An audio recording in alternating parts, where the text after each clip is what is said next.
La Ragazzina is a 1974 Italian comedy film directed by Mario Imperoli. It marked the film debut of the Italian comedy icon Gloria Guida, who later worked again with Imperoli in Blue Jeans. Monika is a young and beautiful virgin.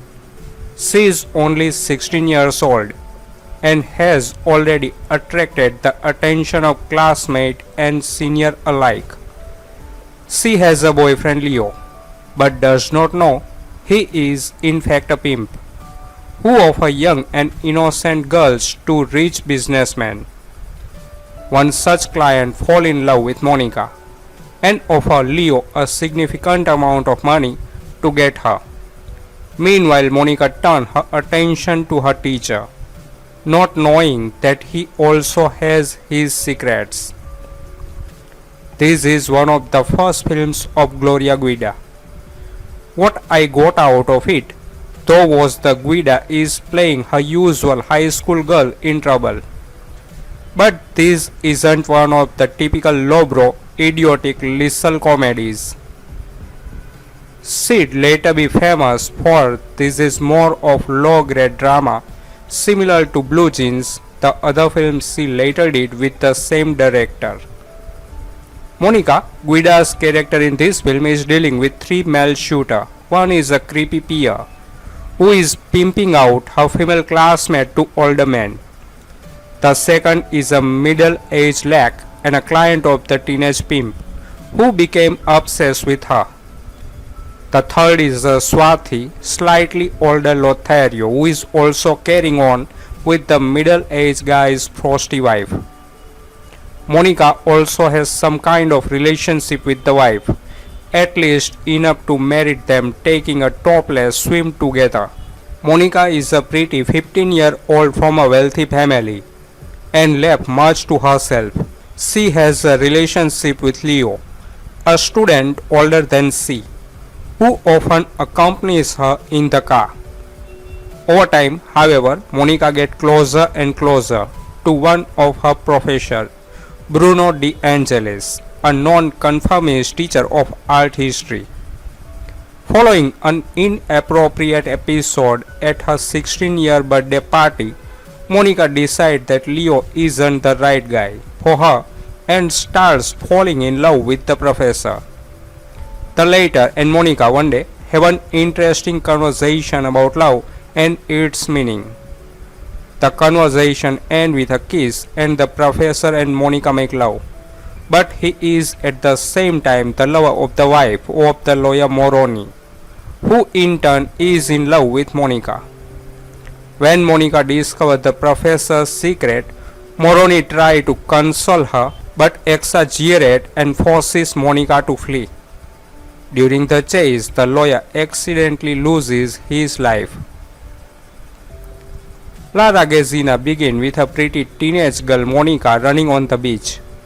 The musical score of Nico Fedenko lovingly follows her. Gloria Guida is not only beautiful, but she managed to convey sensuality, joy and innocence. It's no wonder that she was one of the most popular teenage starlets of the 70s Italy. Monika lives with her parents. Their relationship is good, but Monika is left much to herself. In spite of apparently having a good social life, deep down herself Monika feels alone. One of her few friends is the wife of her father's business partner. Monika is looking for herself. She needs love. She is happy and perplexed. La Ragazzina is more a vehicle for Gloria Guida. The camera is in love with her. Any occasion is good to show her body. And as for Colette Descombe, she is also easy on the eye and there are some nice shots of her. Several men are circling around Monika and she is trying to find out her way, but she is a bit confused.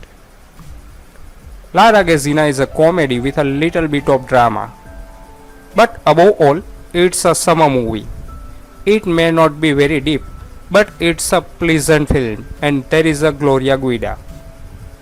I couldn't spoil the plot if I wanted to, but suffice it to say that Guida gets naked a lot, loses her virginity to one of the guy, and someone die at the end.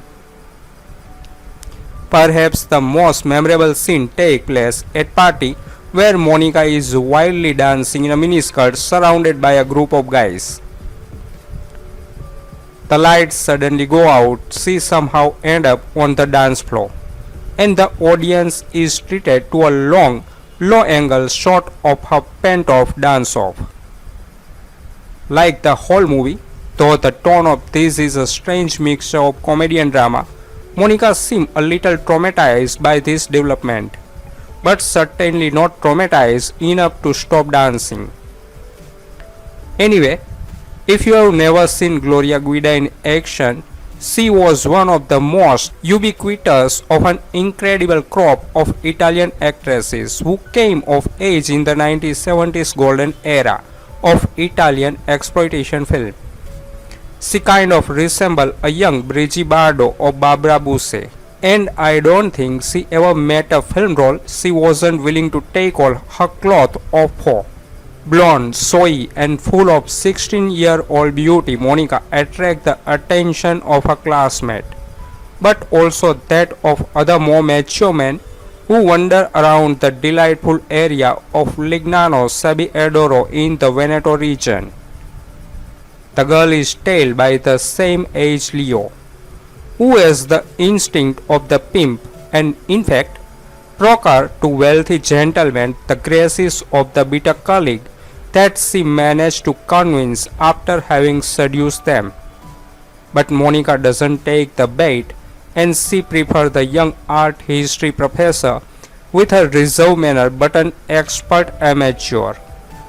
He does not know, however, that in the meantime the teacher is having an affair with the restless and dissatisfied wife of a wealthy lawyer, a little tanker and a little vicious, who has his eye on Monika and the money in Leo's hand for having her after a car investment.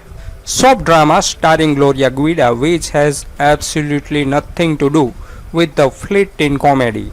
Although here she still plays one of her similar role as a sweet fruit that mainly drives older men crazy, which even kill you cost. Unfortunately, the film is cut so cheaply that you keep thinking that whole scenes are missing here. It's somehow likable, especially since it dates back to the days when women still had hair under their arms and everything didn't seem so aseptic. Another interesting mix, somewhere between coming of age film and social criticism. Gloria Guida plays the young Monika who could have all the men but doesn't want to.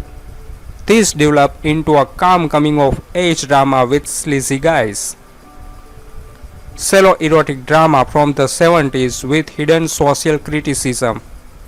The many snippets of action don't really give much, but you probably watched the film anyway because you were tempted by the cover and the slightly different German title, still worth a look. First of all, I have to say that I have a weakness for Gloria Guida. Just because of her, I thought, come on, get the film on DVD. Because with these films of the 70s, you always have to be careful, and that's because they are almost unbearable today. For example, all the German stuff from back then, no, it's unbelievable, especially when it also goes in this comedic direction out of embarrassment. And in Italy too, a lot was done of the sort. But the Casentines are very cheeky and go in a slightly different direction. This is one of the first films with Gloria, shot in 1974, 2 years before her breakthrough with lutein and hot jeans. But lo and behold, while the film is definitely not great, I like it. Even the title sequence where we see a Gloria running around the beach for a minute, I think that could have lasted the entire season. But it wasn't Gloria that got me excited about the film. Also, the shallow story, so classic dated in a good way, plus all those exterior shots, the period color. You feel beamed back to the 70s. Strangely enough, one usually only read in the synopsis young man plays his classmate with older men. Probably because that sound more exciting. Because that's something that is only hinted at very marginally. It's actually only about the good Monica who longs for love but somehow doesn't want it either, and who suddenly stands between three men: the schoolmate, a teacher, and a respected married lawyer. That's all. So it sounds like a more serious episode from the schoolmate Gen report. In between, Gloria has plenty of opportunity to show her body. These scenes are kept voyeuristic. Sometimes she looks at herself in the mirror in her room, almost as if she had never seen her body, then in the changing room while swimming. And best of all, at the doctor's, this scene is extremely unintentionally funny. She meets her admirer, the lawyer, on the street. He takes her to the doctor. Then cut to the doctor's office, to the doctor, and he just says, "Fine, get undressed." That's what I call to the point. They don't bother with boring dialogue, they don't try to make any sense of the scene. It is made very clear what is going on. That no 15 minutes should go by without Gloria's bare body. There are also a few scenes with the lawyer's wife who cheat on a guy as filler. And this guy is the teacher of all people. The one who's also after Gloria. At the end there is a bit of drama. Like I said, nothing special but somehow quite entertaining. Sell affair that you can watch carefree. And good Gloria, yes, she's got something. Even when she's clothed, her game is very natural, above the level of the usual love starlet, although she may have been nothing else. So to all those who believe these 70s movies still pass as soft love and expect something hot, I say don't get something like that. It's very dusty entertainment material shot for the moment. More like a bit more revealing drama, love story or comedies. Most are over 18 only because no label want to pay FSK fee for a rescreening of film that hardly anyone buys anyway. So they keep their classification from the 70s. Cassettines, for example, is clearly an 18 plus film, and all this obnoxious uncut talk, which we very often find with 30-40-year-old films, is only for marketing purposes or comes from people who have gotten themselves into this talk. There is nothing to cut in a film like this, but I think the bad scene could have been cut out because they can be surpassed in terms of boredom. These are films that are more likely to appeal to people who are interested in the cinema of the old days. Monika is from wealthy family and is very much 15 years old. He has an affair with Leo, a student who is older than him and often accompanies him in the car. But over time, Monika gets closer to one of her professor, Bruno De Angelis, a teacher of inconsistencies in art history. After an inappropriate episode at her 16th birthday party, Monika decides that Sirin isn't the right guy for her and falls in love with the professor. Second, Monika and professor in interesting conversation about love and meaning one day. The conversation ends with a kiss and the professor and Monika fall in love. But at the same time, the lawyer who is in love with Monika is the lover of Moroni's wife. When Monika discovers the professor's secret, Moroni tries to comfort her but exaggerates and forces Monika to run away. During the persecution, the lawyer accidentally lost his life. La Ragazzina by Mario Imperoli is the first film to feature Miss Teenage 1974 Gloria Guida. It's hard to categorize this movie because it uses many different elements, without one of them really dominating. A bit of coming of age with a dash of thriller, drama, love film, summer film. It would be easier if the film was set on an island, because then it would be an island film and you could cover a lot with that. Since I am not very familiar with the filmography of Gloria Guida, there is of course the risk of spreading misinformation. According to Wikipedia, La Ragazzina was shot together with Silvio Amadeo's La Minoran in the summer of 1974. On the other hand, IMDb lists the Italian premiere for February 28, 1974.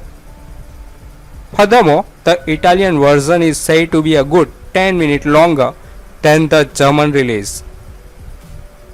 Personally, 79 minutes was enough for me. The story is thin, if not entirely uninteresting. The great fascination of the Italian cinema goers was probably mainly directed toward the new discovery Gloria Guida, then around 19 or 20 years old. And she doesn't play her role badly either. The camera work spent a lot of time on her long legs. There are some cute scenes, armpit hair, and sweat stain are free. Guida's presentation is variable. For example, while the scene of her defloration, although the cameraman seemed undecided about where he is actually going, was played very well by her, the attempted rape by lawyer Moroni is very unbelievable. The big flaw of this movie, on the other hand, is the director, who just doesn't seem to manage to leave a lasting impression. What makes the film somewhat remarkable is the quite controversial ending. Actually, the whole thing is a pity, because with a few lire more and a different director, one could have made more out of this film. But the subsequent success of its leading actress certainly justify its existence.